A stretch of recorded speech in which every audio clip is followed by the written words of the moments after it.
everybody, and welcome back to this, it's not weekly, to this episode of Romantasy Roundtable, a tale of Rick and Roses. I'm joined with my Roses. Amanda. And Kim. And we are back at it, whenever this is, when you're listening, to talk about chapters 21 through 30 of Fourth Wing. Here we are. And I'm just going to say, I've said to you guys a couple times, I found the middle parts of this sandwich a little boring. I was a little bored.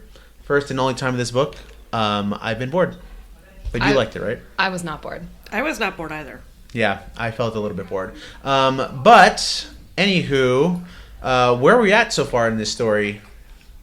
All right. Roses? So in chapter 21, we see more of Violet and Liam and their growing friendship. At this point in my notes, I wrote, I like Liam. I love Liam. He's going to die. He can't die, right? That's my prediction. He can't die. And as I said to you yesterday, he might not die in this book, but he is going to die in the series. Too many people die. Yeah. But I also wrote, so they keep talking about Liam as Violet's shadow, and Zaden's signet is shadows. That's crazy. Shadow Daddy just controlling the shadows. Controlling all the shadows. You know? There should have been a character named Shadow.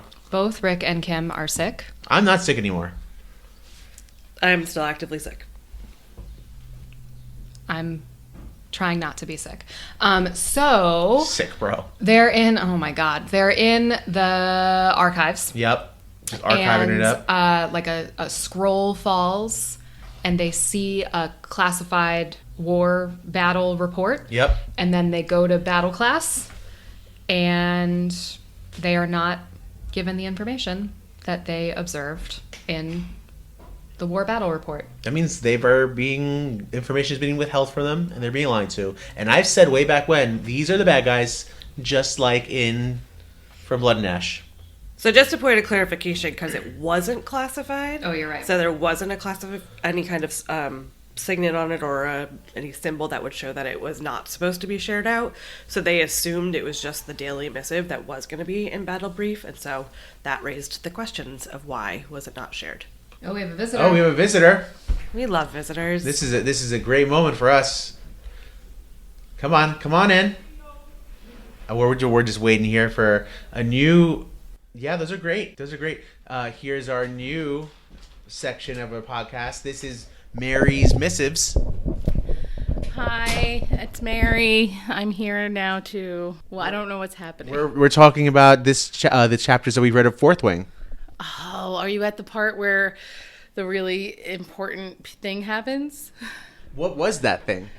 Well, remind me the character's name again. Zaden and Violet. Well, when Zaden and Violet go on that adventure, but it doesn't go well, and that mystical thing happens, and I don't want to spoil anything for our listeners, but I was just really moved, and I feel like we shouldn't be asking what happened, but like, how did it happen? What color dragon is your favorite? Oh man, I mean, there's a couple of different colors, and I feel like the color that hits me the most, and maybe I see it a different color than you do, but is the green dragon. So how would you see the word green different than me? I mean, they say green dragons, so how would we see that differently? Well, because like, what if you said there is no green dragon, and then I would say that's your perspective. I identify that dragon as being green, maybe not for the color, but for the energy. Maybe it's an envious character. Maybe they really like money. Maybe they're really into the environment. So that's all. Mary, you've just added so much to this discussion.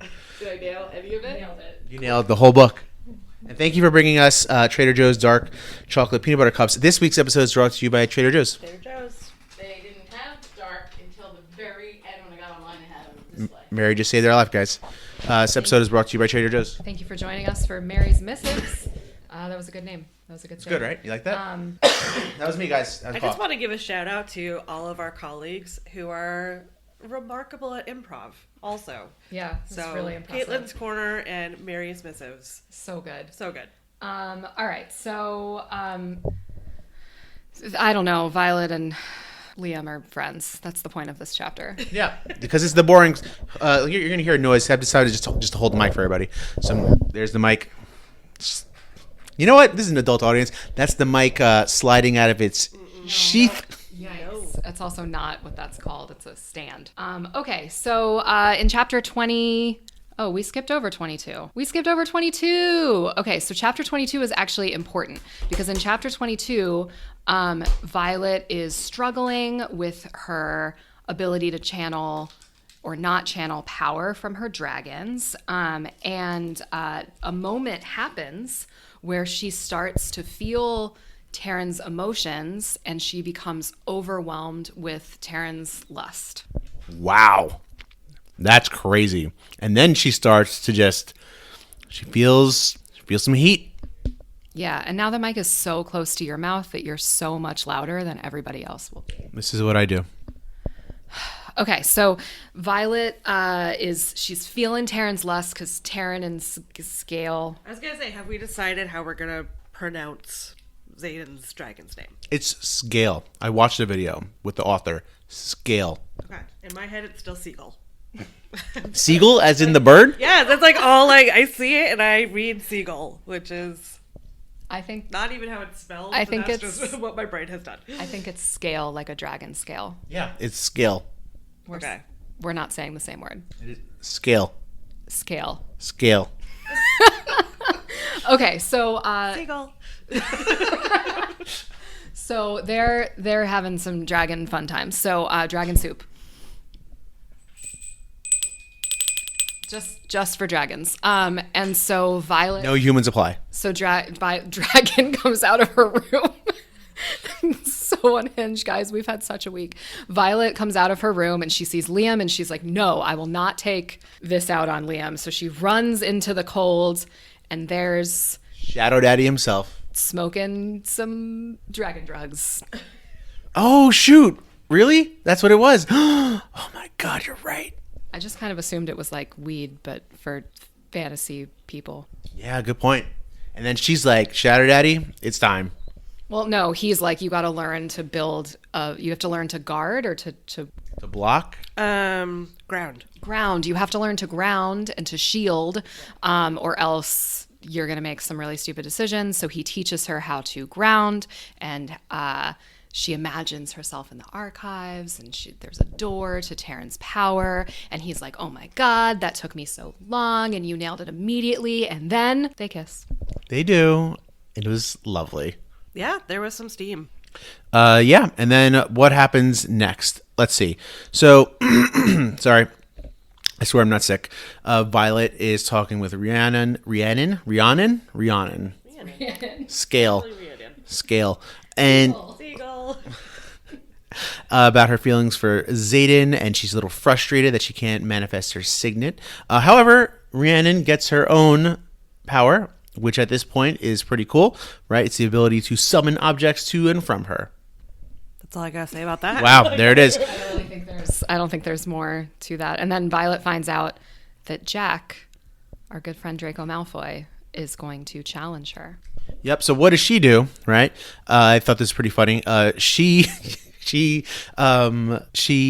gets some oranges, and he's deathly allergic to oranges. That's pretty dumb, but it's really funny. So he's beating the shit out of her, and then she throws some orange dust in his face or something, and his throat closes up, and it's really like he needs a stupid freaking, what is it? An EpiPen. Yeah, he needs an EpiPen. He needs an EpiPen. I think this is also where we find out that her brother Brennan was a mender. Oh, is it here? And that's where we are in my notes. At some point in this general time is when we find out that Brennan was a mender. And I recall saying on an earlier podcast that somebody important is going to be a mender. And at this moment, I would like to predict that Brennan is still alive. Really? That is a prediction that I made reading this chapter. I did not make that prediction. I was thinking about powers at this point, and I was like, wow, was he like one of the, like, I didn't realize how few and far powers went, like how rare a mender power was. Yeah, I agree with that. And I will say, because they're talking about how all the first years are starting to develop their berries, signets, and they all sound really cool. So the fact that Rhiannon can summon things, and yes, Brennan, who is a mender at one point, Still is, because he's not dead. Gale. So anyway, so I just really loved the range of signets until we get to our friend Violet.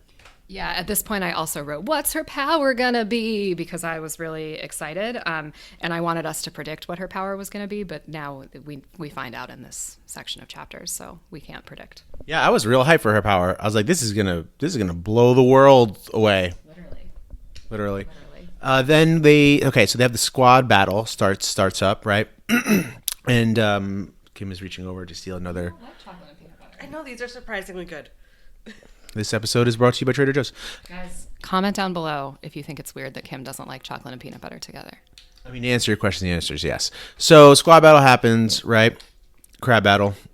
That's what I kept thinking the whole time. I'm like, it's a crab battle. It's a crab battle. Oh, we have a visitor. Yeah, we're potting. So this is Jennifer's Junction. Yep, Jennifer's Junction. So we're talking about this the current chapters of Fourth Wing. What do you think? Who's your favorite character in Fourth Wing?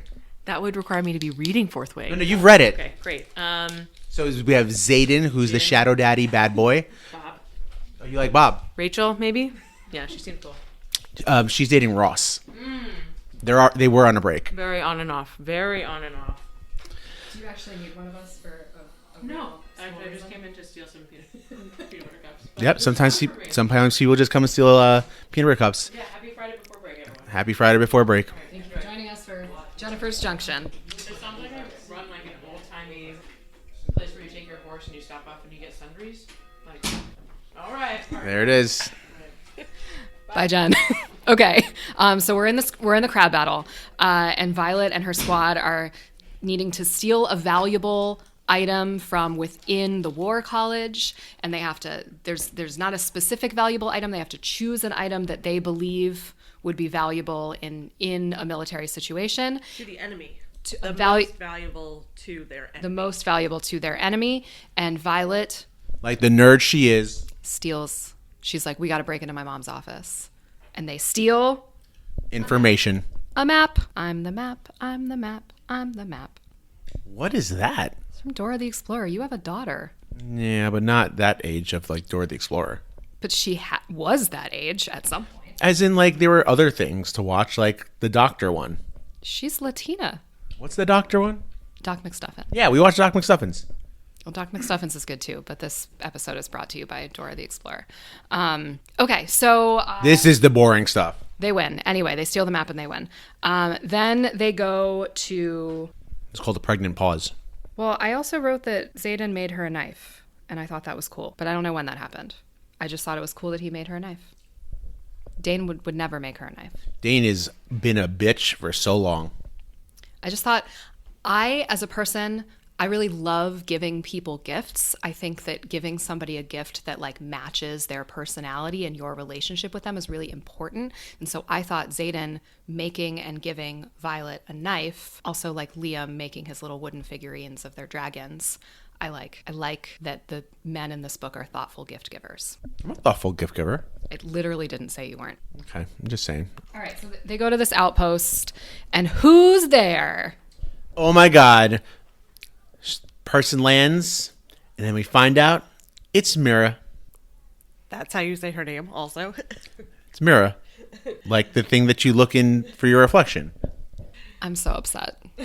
So Mira is there. That's where she lives. The sisters are so thrilled to be reunited. I love them back together. Snore. At one point, Andarna is in Violet's head telling her she's doing great. That was great. We stand Andarna so much. Andarna. It was great. And then also at this point, we learn that, so Zaden shows up. I don't know. There's like some stuff happening. It's not really that. It's boring. But Zaden shows up and he's in her head.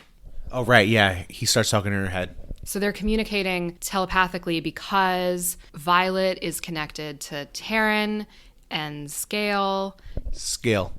Siegel, and Zaden, not Zane.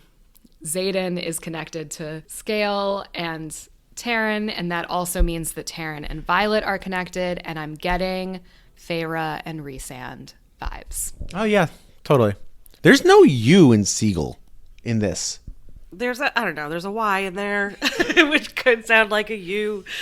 I didn't find this boring because, they're at this outpost. They're getting this opportunity to shadow. Shadow. Yep. And Skill. it's a lot of like exposition that's sort of deepening our understanding of the characters. Rhiannon wants to break out because she wants to go see her family, which is less than an hour away.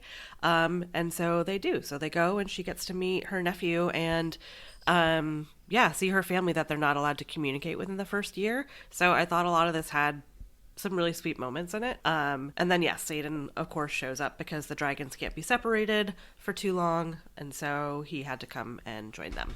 And Mira's like, this is so messed up. Like, what's going to happen? Like, she's going to lose out on her education because you have to be with her. And he's like, fam, I'm here. Like, I'm the one who's missing my third year stuff to be here for Violet, not the other way around.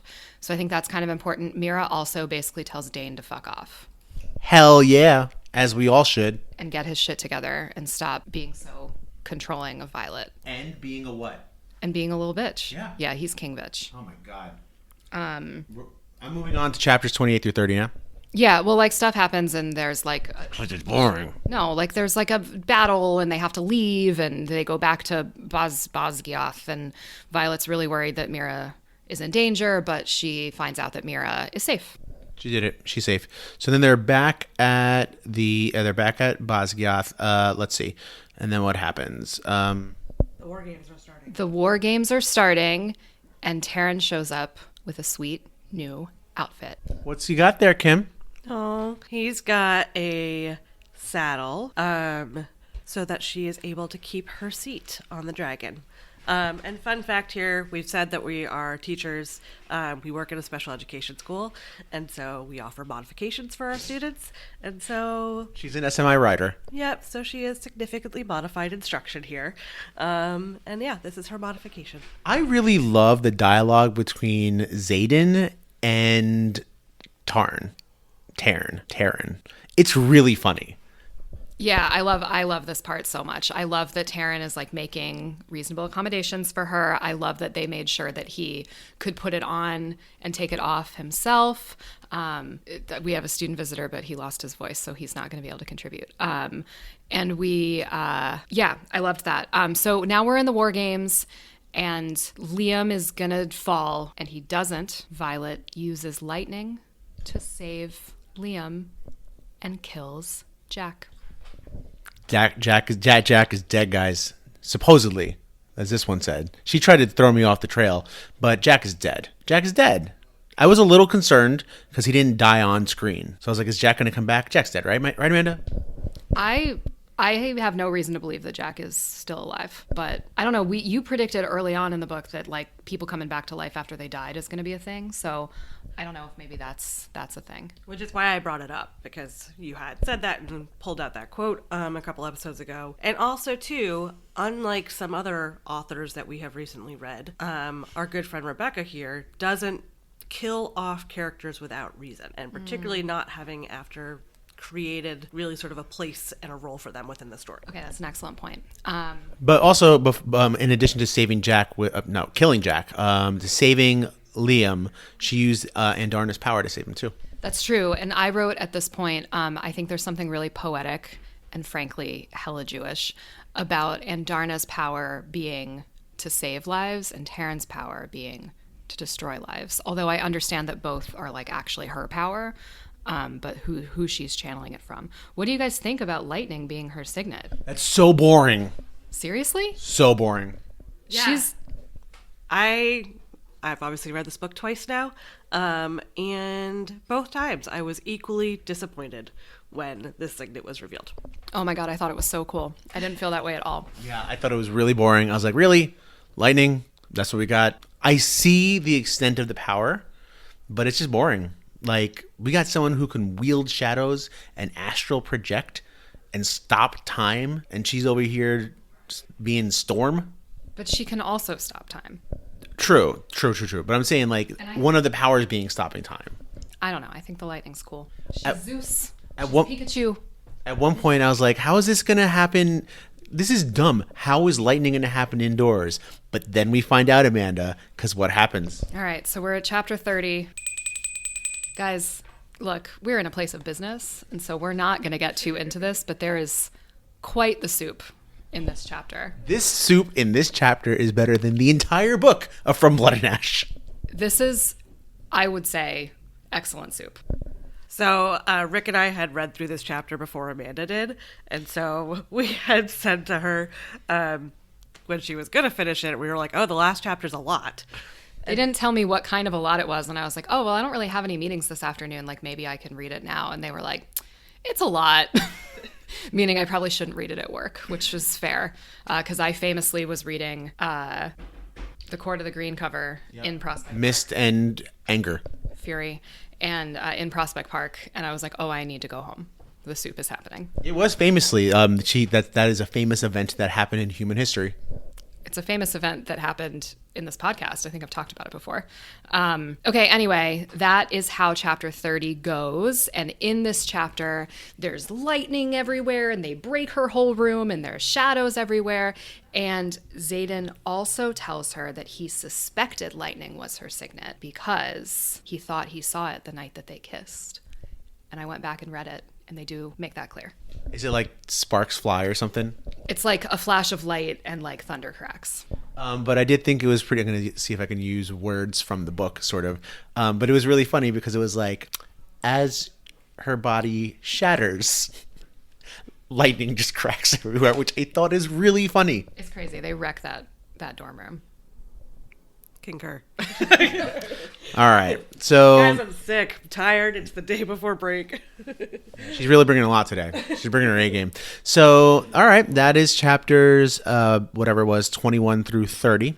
And yeah, your homework will be to basically finish the book, chapters 31 through 40. Have you guys been reading anything else? I finished Heartless Hunter and moved on to the sequel, Rebel Witch. You liking it? I gave it 3 stars, and a third of the way through Rebel Witch, I think I like it a little bit better than I liked the first one. Amanda, how was Kira and her things? What? Whatever. Cat car.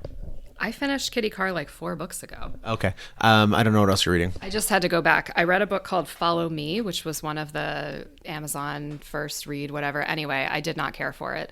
It's like a thriller mystery situation, but like the 2 twin sisters and one of them goes to a mommy influencer event and goes missing, and the end is just like really campy. It wasn't for me. And then I read The Golem of Brooklyn by Adam Mansbach, and I loved it. I gave it 4 stars just because there were parts of it that were like a little unhinged. But in general, I really loved it. Highly recommend particularly for Jewish people, but also for anybody, because I think golem are really cool. They're my favorite mythological creature. It's from Lord of the Rings. Respect. It's not. It's older than that. They are creatures made from clay to protect the Jewish people. And this book asserts that there's actually only ever been one golem. He just is created and recreated. He's the same guy who like keeps Bringing the ring to Mordor. He keeps the memory from the time that Adam and Eve until, spoilers for this book, there's like some Charlottesville stuff. So anyway, loved it. I've been reading Quicksilver, and it's up and down for me. I really like the dialogue. It's really funny at times. I don't know how much I love the writing. It seems to be in and out. I don't know. It's just things sort of just happen. Like, it's really hard to explain, but I'm enjoying it. Right now, I'm at a little bit of a lull. I think it's going to end up being like a 4 for me when all said and done. But like the story's I want to know what happens next. I just don't necessarily love the writing. So, all right, you have your homework. See everybody whenever the next episode is.